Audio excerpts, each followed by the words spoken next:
Olá a todos! O objetivo dessa videoaula é resolver este exercício usando as equações de Cauchy-Riemann.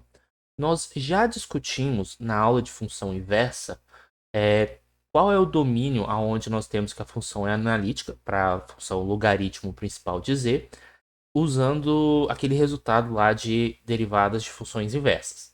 Só que aqui gostaria de usar as equações de Cauchy-Riemann e para esse exercício especificamente, vamos usar a sua versão polar. Mas como é que seriam, né, as equações de Cauchy-Riemann na versão polar? Seria esse teorema aqui. Nós vamos considerar S um subconjunto dos complexos aberto. Nós vamos considerar S0 não, perdão, Z0, um elemento de S diferente de zero. E a nossa função f normal aqui posto. De tal modo que U e V sejam funções de classe C1. Isso quer dizer o quê? Que U e V são deriváveis e as suas derivadas parciais são funções contínuas.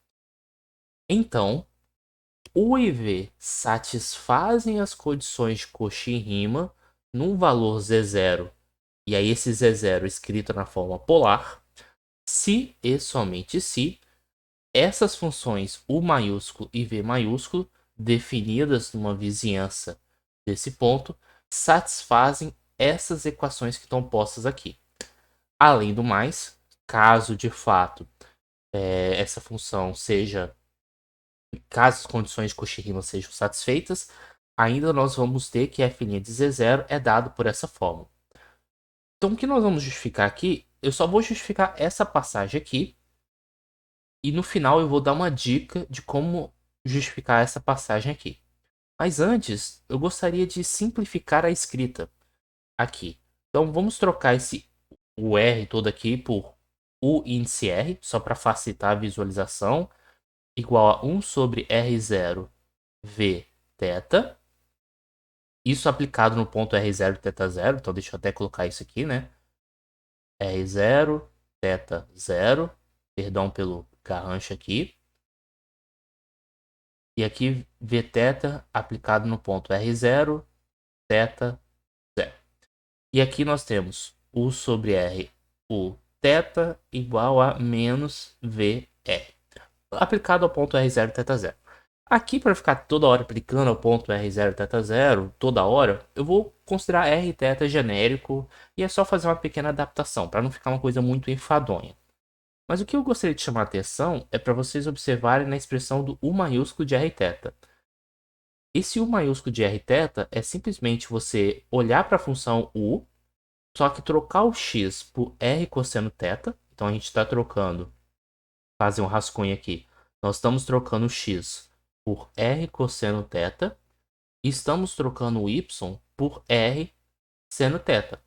Então, se nós queremos calcular a derivada de U, por exemplo, em relação a R, a gente tem que usar aquela aula da regra da cadeia em cálculo 2, das funções de várias variáveis.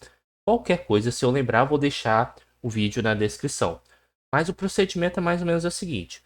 Você tem uma função U minúsculo, aí aqui vamos pensar naquela U minúsculo, que inicialmente depende de x e depende de y. Como você fez essa mudança de variáveis, o seu x agora vai depender de r e θ. O seu y também vai depender de r e θ.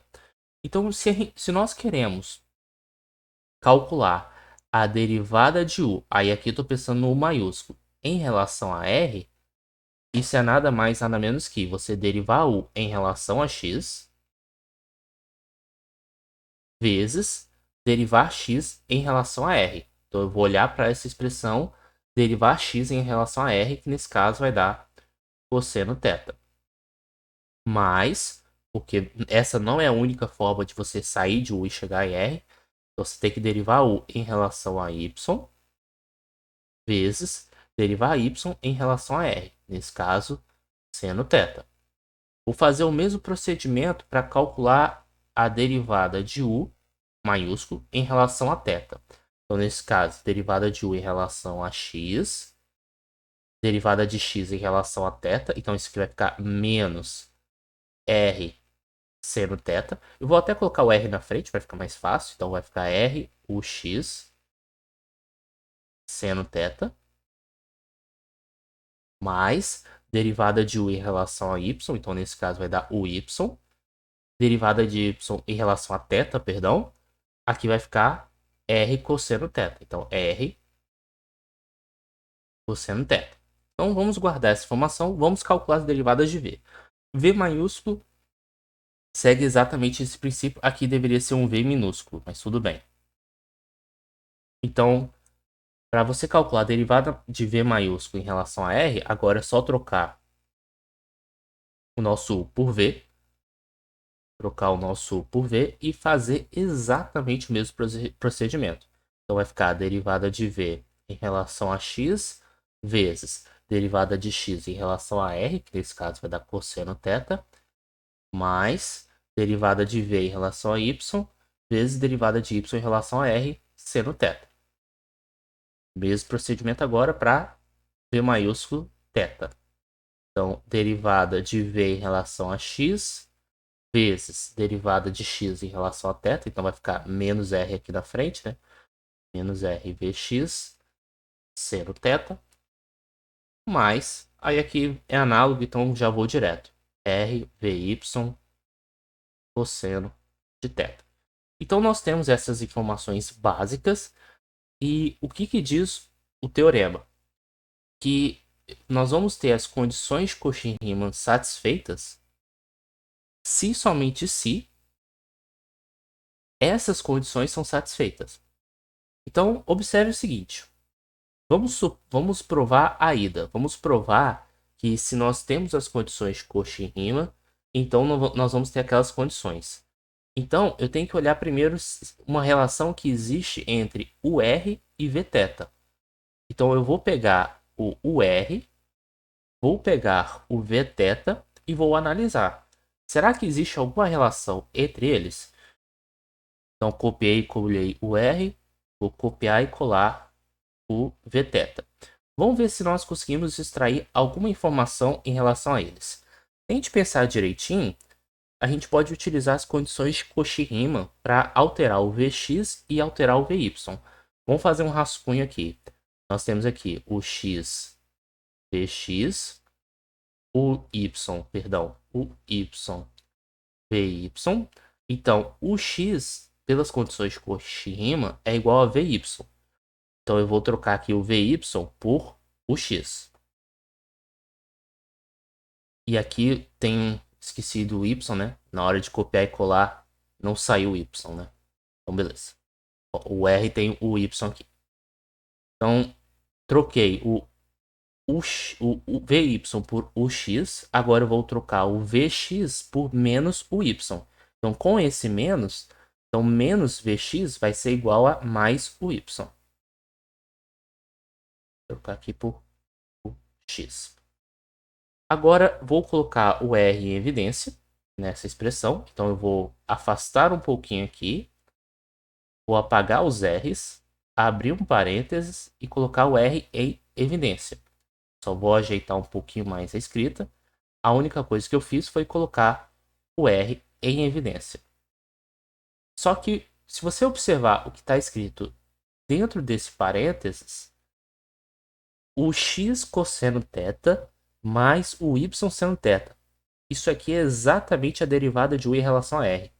Então vamos condensar aqui o que a gente acabou de descobrir. Que o Vθ, Vθ é igual a R vezes o R. Então isso implica, isolando o R da nossa expressão, que o R é igual a 1 sobre R Vθ. E é exatamente a primeira relação que nós temos. Vamos lá lembrar aqui qual é a relação? O R é igual a 1 sobre R0 vezes Vθ. É que aqui eu já fui de maneira genérica. É claro que na hora de analisar as condições Cauchy-Riemann, eu teria que calcular a derivada aplicada ao ponto. Então aqui teria o R0. Mas aqui eu só estou querendo dar, vamos dizer assim, um norte da demonstração. E depois fazer um pequeno resumo.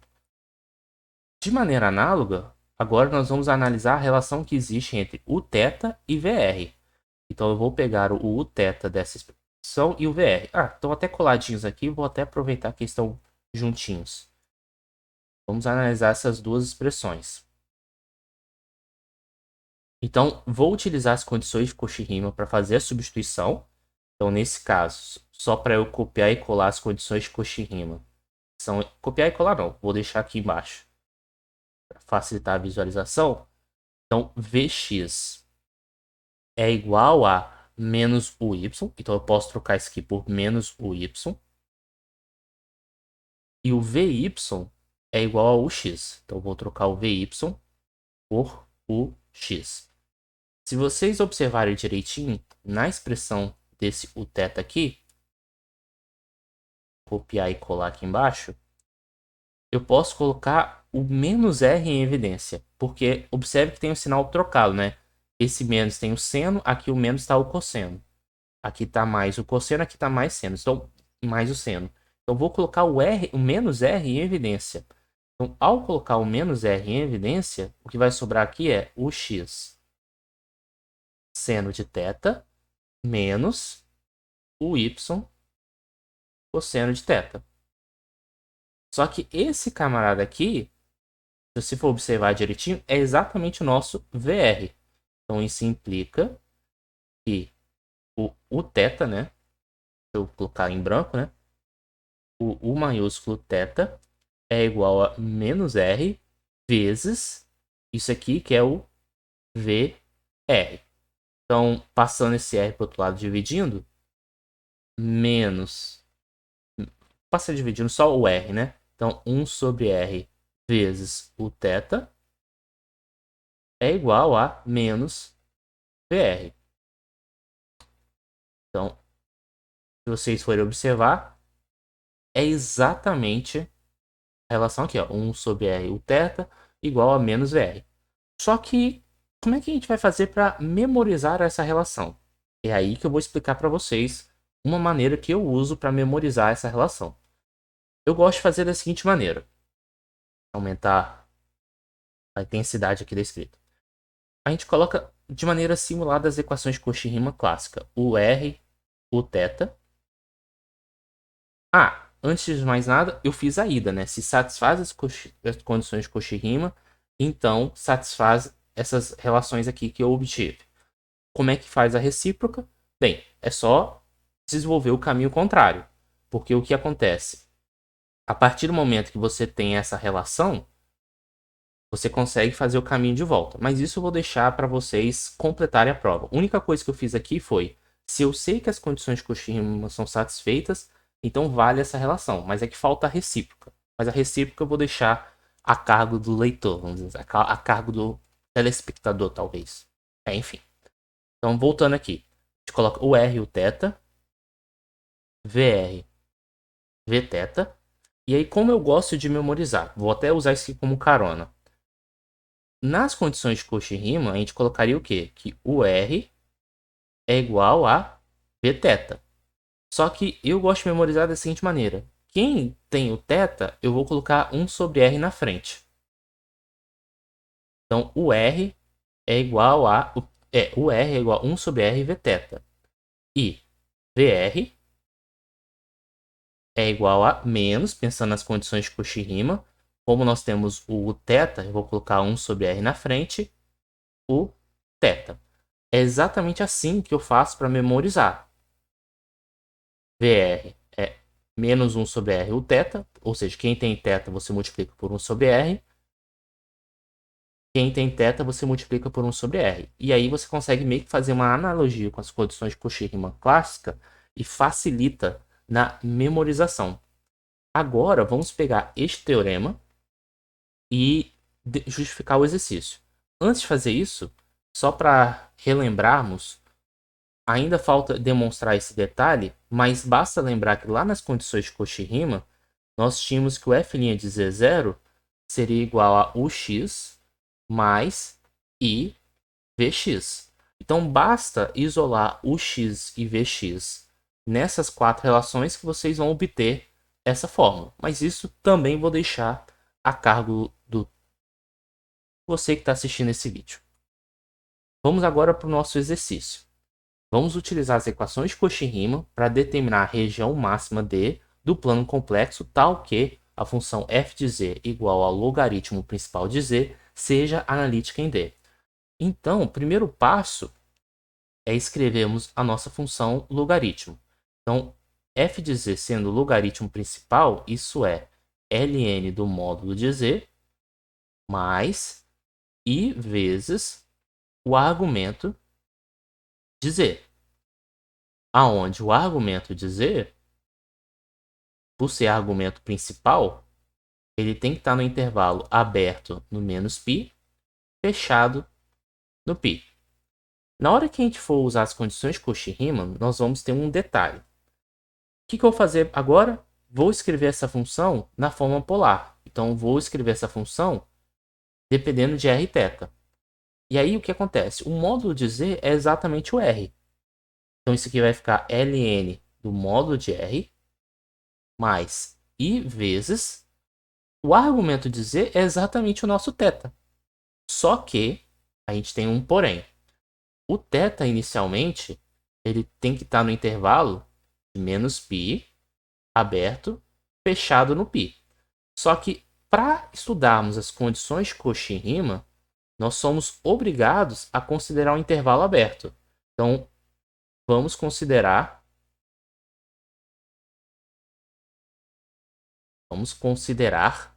bem, o R positivo, porque aí não tem jeito, né? O raio tem que ser maior que zero. Até porque o R igual a zero implicaria que Z igual a zero e Z igual a zero não existe logaritmo, né? Nem nos números complexos. E nós vamos considerar agora θ pertencente ao intervalo aberto de menos π até π. Ou seja, o caso θ igual a π deverá ser estudado depois. Então vamos considerar inicialmente esse cenário, para aí sim aplicarmos as condições de Cauchy-Riemann. Por que disso? Porque o nosso subconjunto S tem que ser um conjunto aberto. Então, qual é o domínio da nossa função? Só para a gente visualizar esse conjunto. Vamos desenhar aqui no nosso plano complexo. O que nós estamos analisando neste exato momento não permite o R ser igual a zero e não permite o θ ser igual a π. Então, eu estou excluindo essa parte aqui. O que nós já vimos na aula de função inversa é o seguinte, que a função logaritmo principal de z é derivável nessa região, onde você exclui a origem e você exclui esse semi-eixo negativo. Então, as condições de Cauchy-Riemann vão nos permitir concluir que a função ela é diferenciável e analítica em todos os pontos dessa região. E essa região é um conjunto aberto, porque qualquer elemento que faça parte desse conjunto, você é capaz de escrever uma bola em torno desse ponto de tal modo que a função esteja contida no conjunto, né? Depois que eu vou olhar a diferenciabilidade para falar da analiticidade. Agora, eu vou deixar esse negocinho aqui no canto.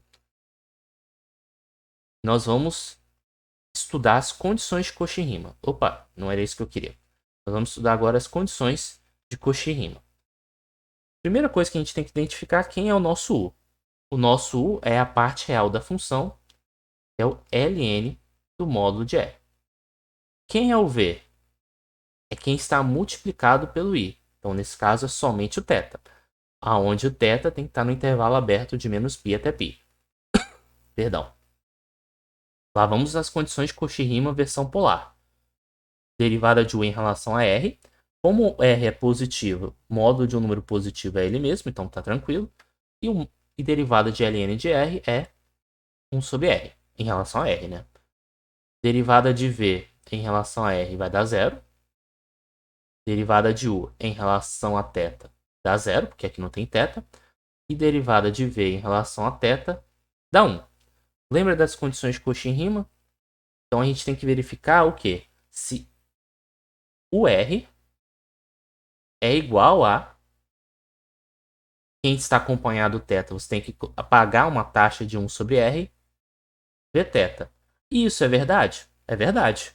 1 sobre R, de fato, é 1 sobre R vezes 1. E a gente tem que verificar se o θ vezes 1 sobre R, né, já que aqui está acompanhado pelo θ, é igual a menos VR. Como 0 é igual a 0, está valendo. Satisfaz as condições de Cauchy-Riemann. Beleza. Agora vamos olhar para as derivadas parciais de U e as derivadas parciais de V. São funções contínuas? Porque as derivadas parciais devem ser de classe 1. A resposta é sim. Mas, professor, a função não é contínua em r igual a zero. Mas eu excluí o r igual a zero da análise. Então, essa função é contínua, contínua, contínua, contínua. Derivadas parciais são contínuas. As condições de Cauchy-Riemann na versão polar estão satisfeitas. Isso implica isso para todo z nessa região. Vou chamar essa região de região D. Então, como isso aqui é verdade para todo z pertencente a D, eu vou até levar isso aqui para o canto. Então, portanto, f, ou melhor, vou até colocar assim, o logaritmo principal de z é analítica para todo z pertencente a esse domínio D, aonde você está considerando um plano complexo todo, exceto a origem e o semi-eixo negativo. Eu posso considerar que D é a região máxima, onde a função é analítica? Ainda não, porque eu tenho que estudar se a função é analítica nessa região que rachurei em verde. Com certeza ela não é analítica em zero, porque a função não está bem definida em z igual a zero. Mas será que ela pode ser analítica nesse semi-eixo negativo?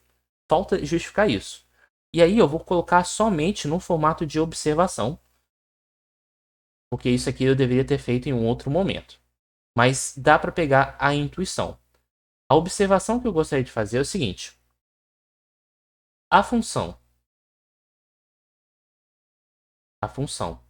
vamos chamar aqui de g. G de z igual a argumento principal de z é descontínua em z igual a 0 mais y com y negativo. Em outras palavras, o que eu estou querendo dizer aqui? Que a função argumento de z, essa função argumento de z, ela é descontínua. Na verdade, até colocar... Não, eu só preciso do...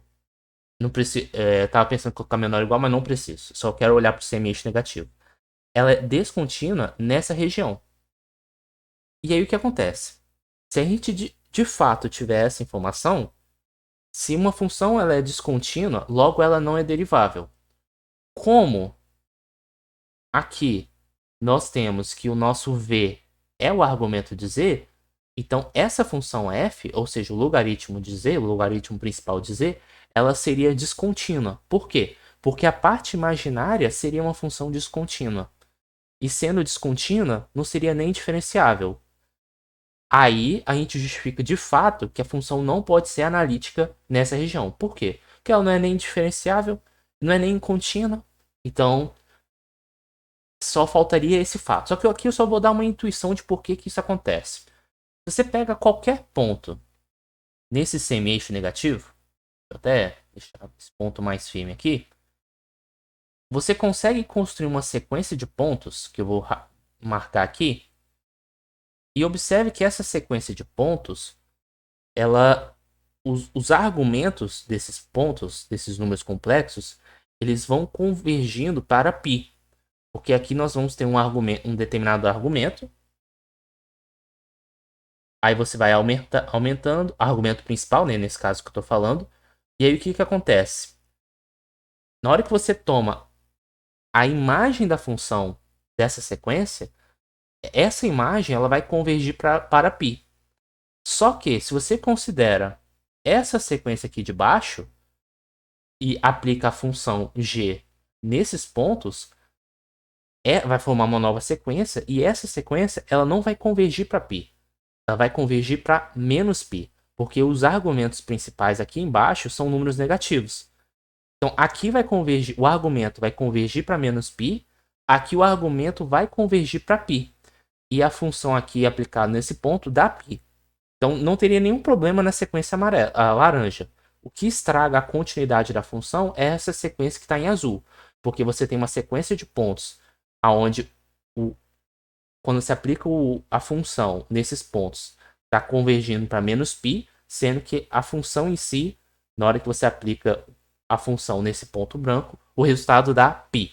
Então aqui é só uma intuição de por que o argumento dizer é descontínua.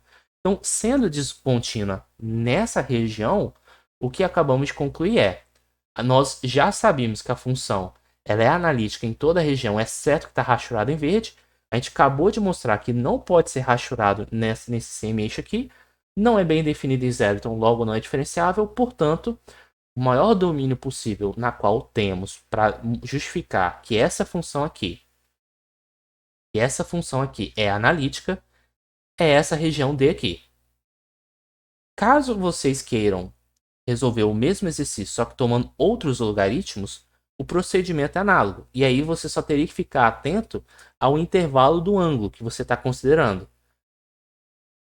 Esse desenho, esse ramo aqui que vocês estão vendo, ajuda muito na hora de você estudar a diferenciabilidade, a analiticidade de outros logaritmos complexos.